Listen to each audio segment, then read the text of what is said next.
생명의 빛이신 우리 하나님, 예수님, 성령님을 찬양합시다. 할렐루야. 아멘. 귀한 찬양 감사드리며 우리는 이제 대림절을 지내고 있습니다. 대림절 동안 어떠한 아름다운 결단들이 있기를 소망하는데요. 주님 다시 오신 그날 정말 잘했다라고 칭찬받았으면 좋겠습니다. 지난 한 주간도 얼마나 우리 성도님들 직장에서 또 가정에서 사회생활을 하면서 이 불신의 시대, 의심 많은 시대, 또 하나님께 순종하기를 싫어하는 시대에 우리가 믿음으로 살고 있으니 하나님께서 우리를 격려하시고 또 응원하실 것입니다. 우리도 서로 격려하며 인사합시다. 한 주간 수고 많으셨습니다. 사랑하며 저도 여러분을 축복합니다. 오늘 본문을 통해서 그리스도를 만난 사람들, 우리들이에요.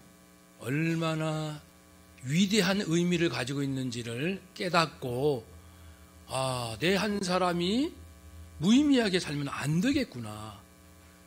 정말 인류 역사상 가장 소중한, 가장 놀라운 그런 일을 내가 믿음으로 이미 받고 그 속에 살고 있다는 사실을 깨닫게 되면 나를 바라보는 눈이 분명히 달라질 것입니다.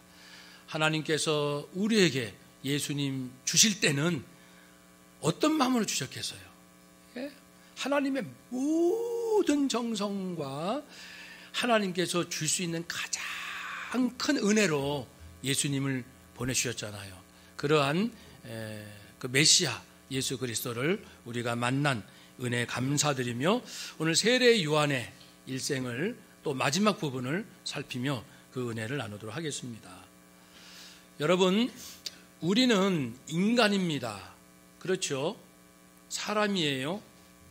피조물입니다.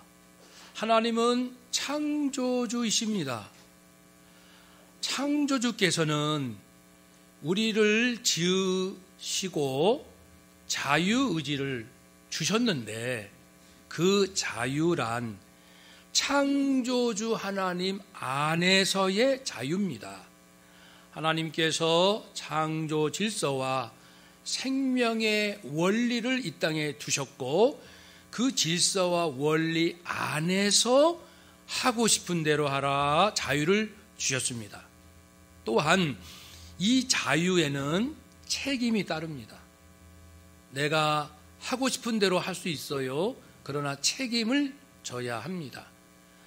아담과 하와는 이 자유의지를 하나님의 창조 질서와 생명의 원리에서 벗어나서 하나님께 불순종하는 일에 사용했어요. 그 결과를 책임져야 됩니다. 그래서 하나님께 버림을 받았지요.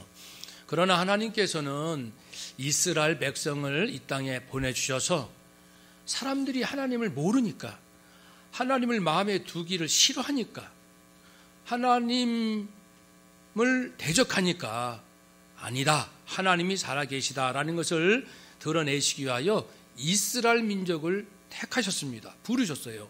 그런 의미에서 이스라엘은 특별한 은혜 받은 것도 사실이고 사명 받은 것도 사실입니다. 그런데 특별한 걸 받았으면 특별하게 살아야 되는데 너무나도 세상 사람들처럼 너무나도 많은 죄 가운데 사는 거예요.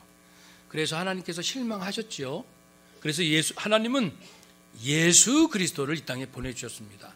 그래서 사실 사람에게는 기대할 것이 없습니다. 의인은 없나니 하나도 없습니다. 다른 사람과 조금 나을 수는 있지만 하나님의 기대치에는 미치지 못합니다. 그래서 하나님께서 너희들이 율법을 지키면 너희들이 구원을 얻으리라 라는 말씀을 하나님 스스로 이제 그것을 내려놓고 새로운 방법, 여전히 죄 가운데 있는 인생들을 구원하시기 위하여 예수님을 보내주신 겁니다. 그래서 예수님으로 하여금 죄에 어쩌면 이 땅에 사는 동안 평생 허덕일 수밖에 없는 죄인들, 피할 수 없는 죄값을 예수님께서 대신 치르게 하시고 이 사실을 믿는 자들에게, 진실로 믿는 자들에게 아무 조건 없이 용서하시고 구원하여 하나님의 자녀로 삼으시겠다, 이렇게 말씀하신 겁니다.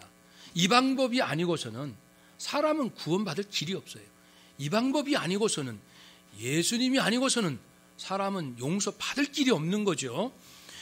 그래서 이 메시아, 구세주 그리스도가 오신다는 것을, 예수님이 오셨지만 구약 시대에도 계속 예언했습니다. 네, 메시아가 오실 것이다. 이스라엘의 많은 선지자들이 외쳤습니다. 그러면은 이 백성들이 왜 메시아가 오셔야 되는가? 우리가 율법을 행하면 되지 않는가? 아, 우리가 율법을 다 지킬 수가 없구나. 메시아가 오시는 것은 그 전적인 은혜로 우리를 구원하기 위함이시구나. 이걸 깨달아야 되는데, 메시아가 오시리라, 메시아가 오실 것이다, 준비하라 라고 선지자들이 외쳐도 이스라엘 백성들은 꿈쩍하지 않고 얼마나 많은 사람들이 여전히 죄 가운데 사는지요. 그러니까 그 이야기가 듣기 싫겠죠. 사람들이 하나님 만나는 걸 꺼리는 이유는 자신의 죄가 드러날까 합니다. 우리도 그렇잖아요. 다른 건 다 좋은데 누가 나의 죄를 지적하는 것이 제일 괴롭습니다. 제일 힘들고요. 하나님 앞에 어찌 나의 죄를 감출 수가 있겠습니까? 선지자의 말이 그래서 싫은 거예요. 두려운 거예요. 심지어는 이 선지자들을 그래서 죽이기도 합니다. 히브리서 11장 36절 이하 보면은, 그래서 이 선지자들은 조롱과 채찍질을 당하고 결박당하고 감옥에 갇히고 돌로 치는 것과 톱으로 켜는 것과 시험과 칼로 죽임을 당하고 양과 염소의 가죽을 입고 유리하며 여기저기 다니며 궁핍과 환난과 학대를 받으며 그들은 광야와 산과 동굴과 토굴 속에서 유리하느니라. 사람들이 하나님의 음성을 듣기 싫어해요. 그래서 진짜 하나님 말씀을 전하는 선지자들은 갈 곳이 없는 거예요. 모두가 자기를 핍박하니까. 이런 이제 흐름 속에서 마지막 선지자가 나타납니다. 누구죠? 구약 성경의 마지막 말라기입니다. 말라기 선지자는 예수님이 이 땅에 오시기 전 대략 400년 전 활동했던 마지막 선지자, 구약의 마지막 선지자. 그런데 말라기가 마지막에 살짝 심오한 말씀을 던집니다.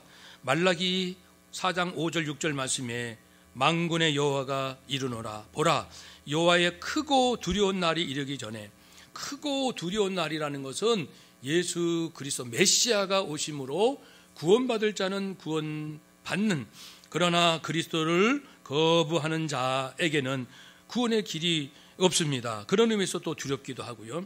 어쨌든 메시아가 오는 그날입니다.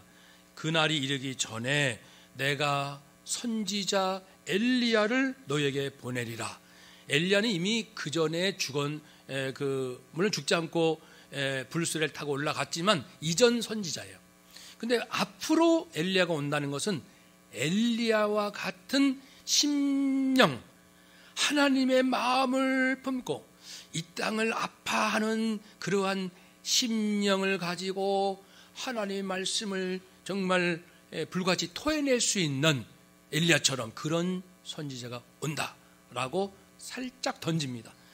그리고서 무려 400년 동안 이 땅에는 선지자가 나타나지 않았습니다.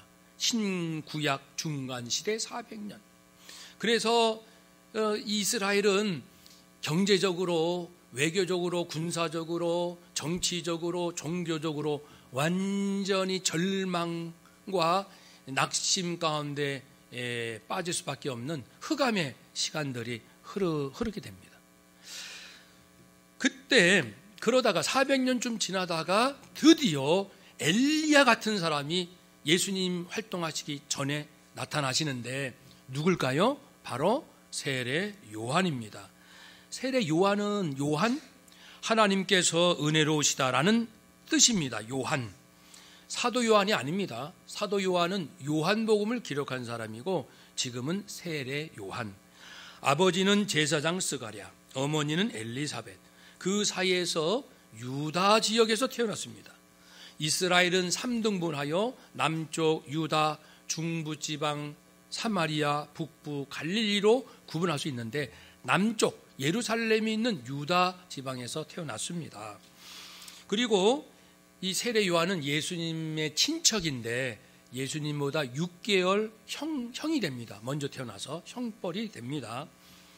그리고 예수님께서 이제 공생애를 하시기 전에 사람들에게 회개하시오, 회개하시오. 천국이 가까이 왔습니다. 메시아가 가까이 왔습니다.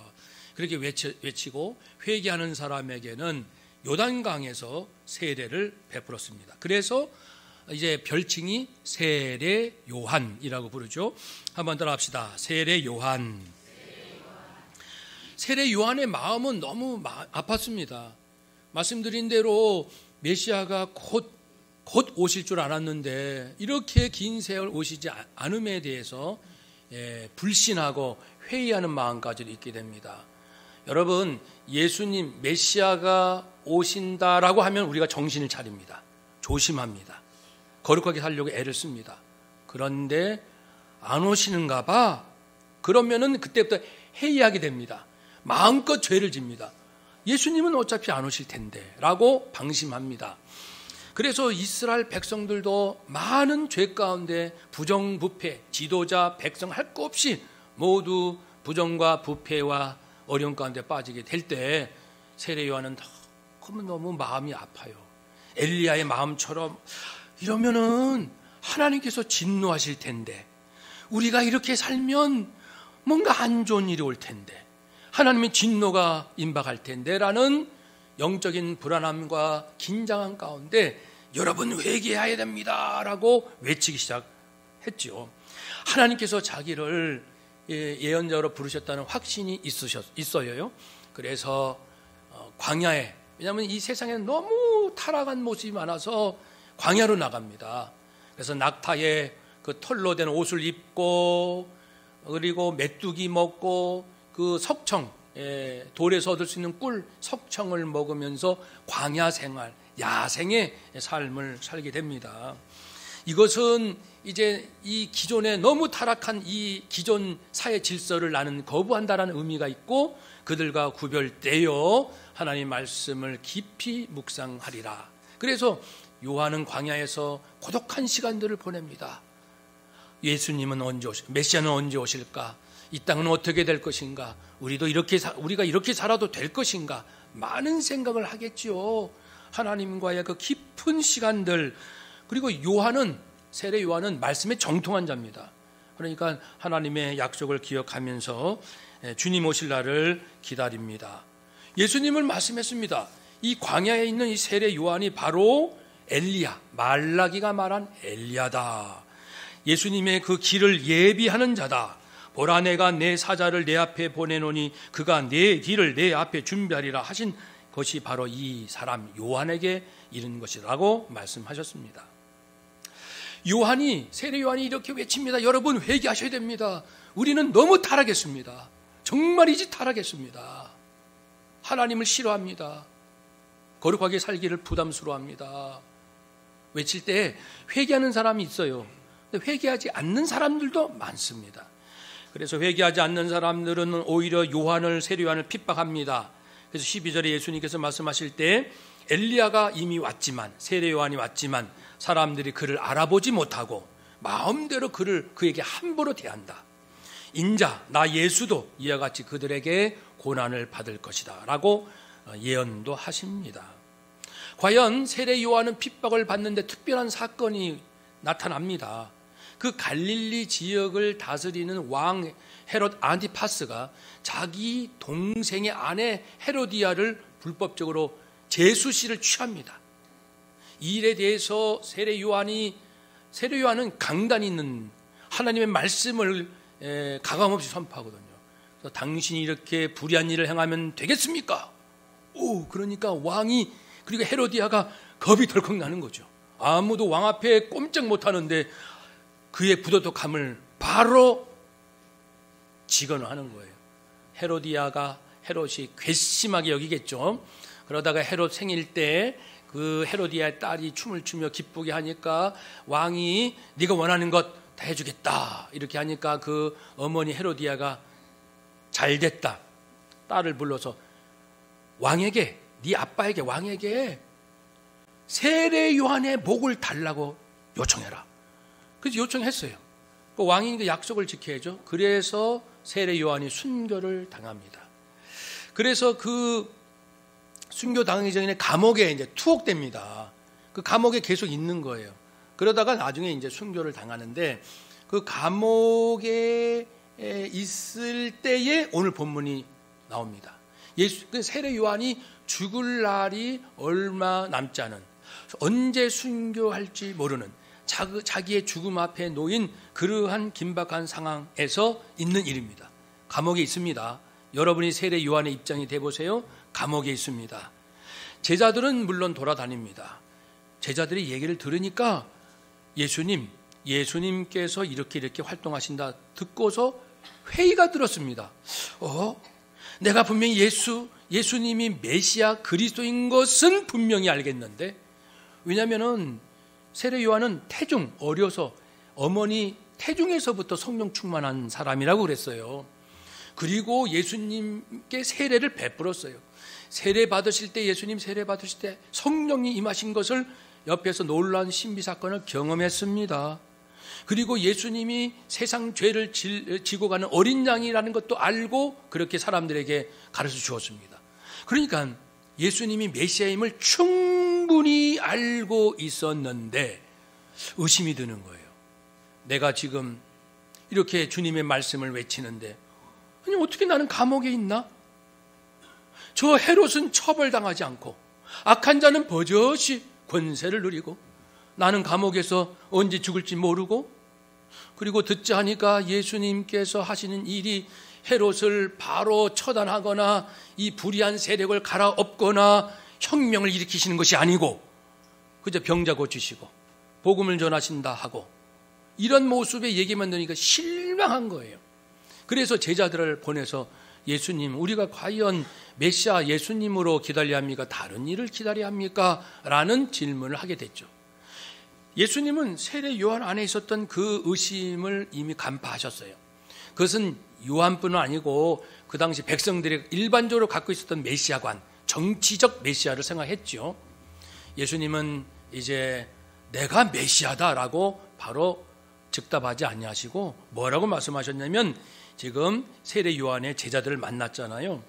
자, 너희들이 가서 네 스승한테 가서 내가 하는 것을 듣고 본 것을 그대로 전하거라.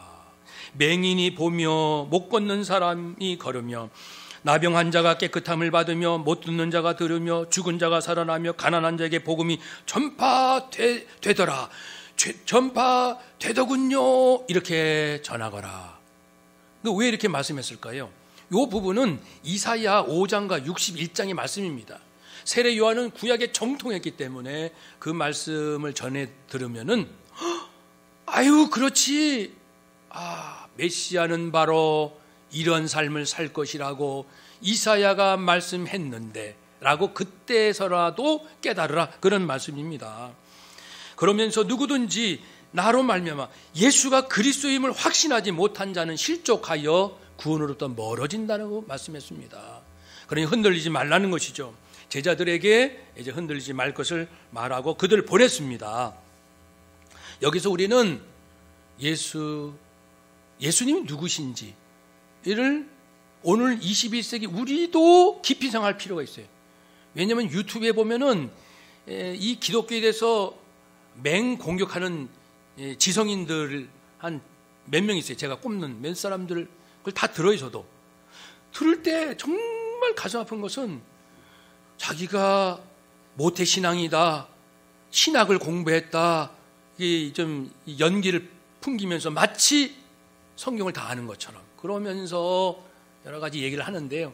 가슴 아픈 것은 그들이 하나님을 만났는가, 그들이 예수님을 진짜 만난 거듭난 경험이 있는가, 그게 의심스러운 거예요.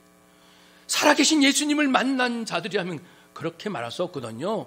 동양 철학에서 말하는 거하고 성경이랑 막 섞어가지고 구원을 막 짬뽕으로 만들어 가가지고 자기식대로 구원이 이것이라고 말한, 그럴 수 없거든요. 예수님을 만난 자는, 거듭난 자, 성령으로 거듭난 자는 자기가 하나님 앞에 얼마나 큰 악하고 더럽고 말할 수 없는 죄인인 것을 아는 자들은 절대 동양 철학과 예수 진리를 섞을 수가 없거든요.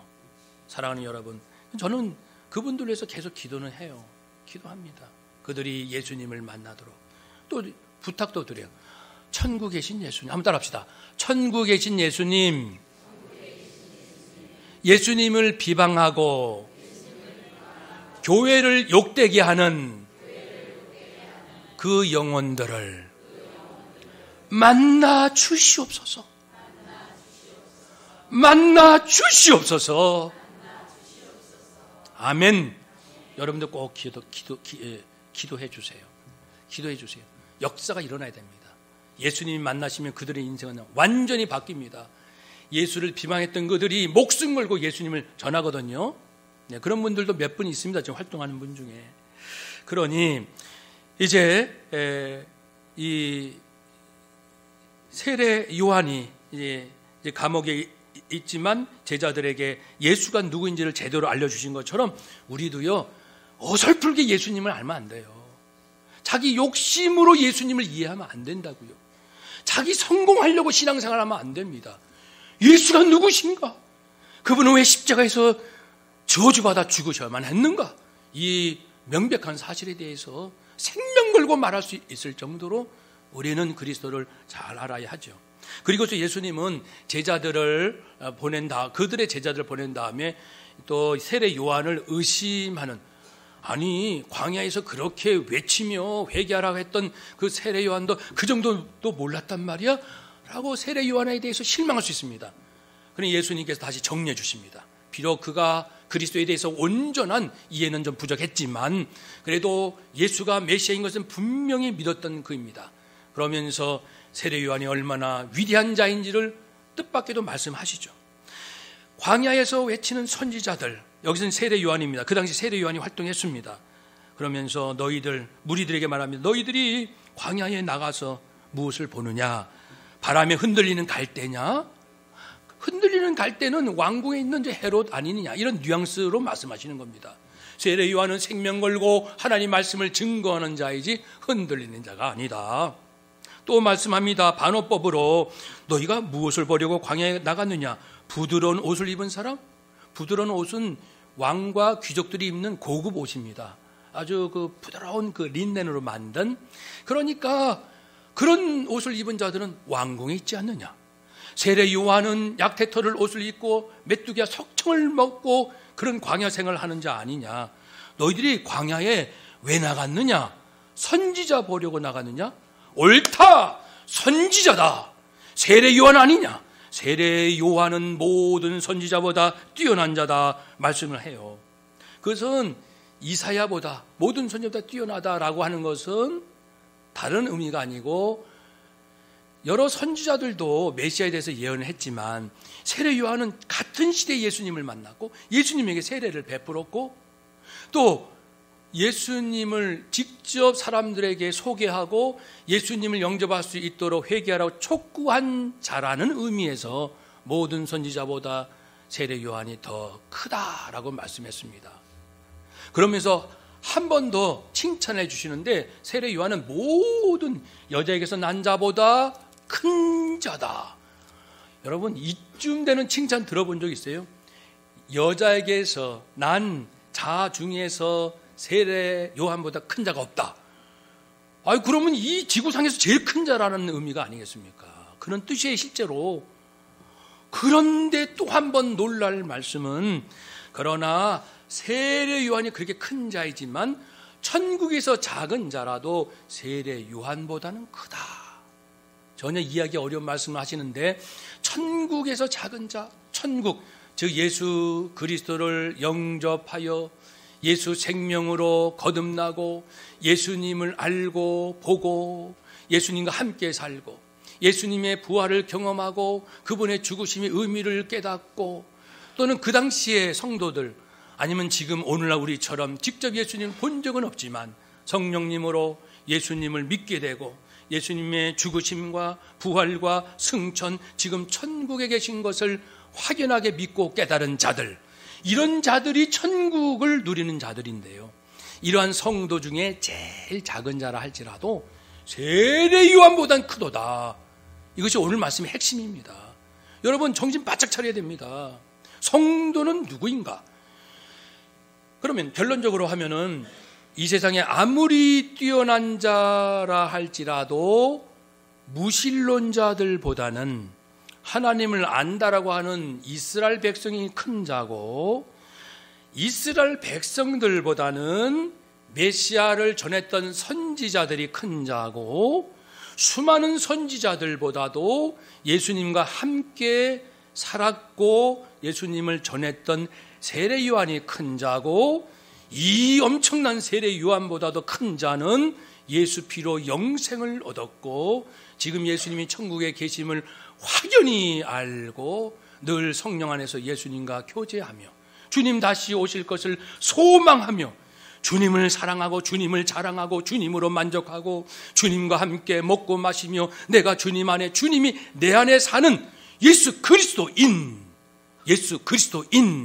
그 자들이, 이 성도들이죠. 성도들이 세례 요한보다 크니 이 지구상에 있는 모든 인류의 가장 큰 자는 성도다. 그래야 된 줄로 믿습니다. 이것은 예수님이 하신 말씀입니다. 예수님. 성도보다 큰 자, 대통령이 성도보다 큽니까? 예수님의 말씀을 이해하지 못한 거예요. 세계적인 석학이 성도보다 위대합니까? 예수님의 말씀을 이해하지 못했기 때문에 그런 생각을 합니다. 재벌들이 성도보다 위대합니까?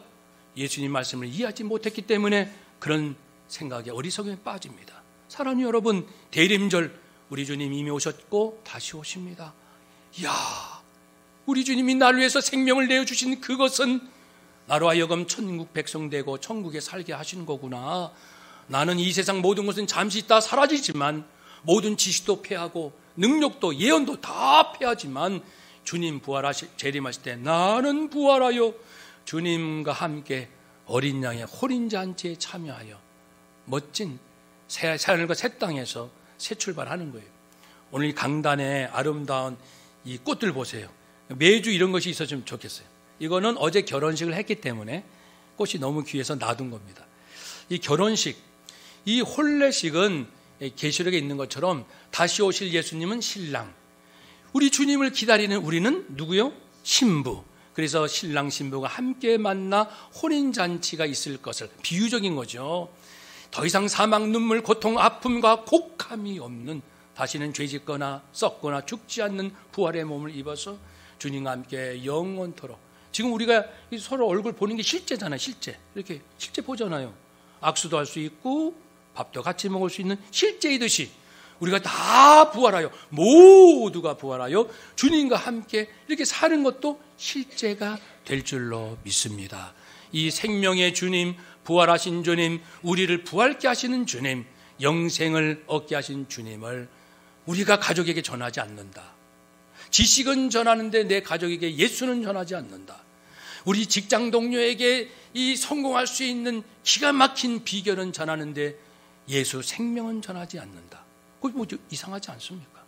우리는 지금까지 살면서 생명 예수님, 우리 예수님의 그 구주 되심을 얼마나 전하며 살았는지요. 저도 사실 부끄럽습니다. 목사지만 너무너무 부끄러워요. 뭔가 결단이 필요한 것 같아요. 여러분도 스스로를 돌이켜 보시며 우리가 많은 것을 얻으려 하고 많은 것을 해보려고 하고 많은 것을 자랑하고 많은 것을 누리려고 하지만 죽어가는 한 영혼을 구원하려고 금식하고 통곡하고 자기의 물질을 사용하고 시간을 얼마나 내어놓았는지요. 계속해서 나의 지식, 나의 재산, 나의 건강 위해서 얼마나 많은 시간과 물질을 투자했습니까? 내가 이 세상 떠날 때 너는 죽어가는 영혼들을 위하여 얼마나 노력하였느냐 이렇게 물으신다면 우리는 대답을 어떻게 해야 됩니까? 이번 대림절을 우리가 지나가면서 성탄절을 마주하면서 다시금 우리의 이웃들에게 생명의 주님을 증거하시고 내가 이 세상 모든 사람보다 정말 위대하고 큰 자라는 이 영적인 의미에서 도덕적으로 우리가 위대하다는 건 아닙니다. 예수님을 소유했기 때문에, 예수 그리스도를 얻었기 때문에 위대하다라는 이 예수님의 말씀을 깊이 명심하고 큰 자로서, 주님과 함께 사는 이 땅의 큰 자로서 제대로 큰 자답게 사는 저와 여러분 되시기를 주의 이름으로 축복합니다. 아멘.